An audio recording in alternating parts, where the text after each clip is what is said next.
ভাই মোবাইল ব্যবহার করেন না, কিন্তু এই মোবাইল আবার ধ্বংসের কারণ, ধ্বংসের দিকে যাই না। একটা পাত্র, একটা ফেলে, এটার মধ্যে দুধ দিলেও বোঝাই হবে, দুধ দিলেও কি বোঝাই হবে।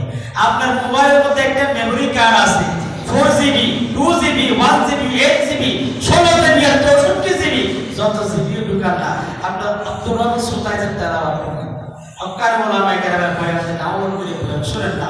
আমরা আল্লাহ ওয়ালাদের বিভিন্ন রুহানি কবরগুলো ঢুকান না, তাহলে আপনার মোবাইল তো আগাম থেকে বাঁচিয়ে শিখতে ভাই, আপনি আগাম করা থেকে বাঁচিয়ে যাবেন। এই জন্য ভাই কেউ রাগ করবে না, আল্লাহর মহব্বত আর নবীর মহব্বতে বলতেছি আমরা এই গুনাহ থেকে বাইরে হয়ে যাই। ইন্টারনেটের গুনাহ, মোবাইলের গুনাহ, আল্লাহ সবাইকে এই সমস্ত গুনাহ থেকে জীবন যাপন আল্লাহ হেফাজত করেন। ওয়া আখিরু দাওয়ানা আলহামদুলিল্লাহি রাব্বিল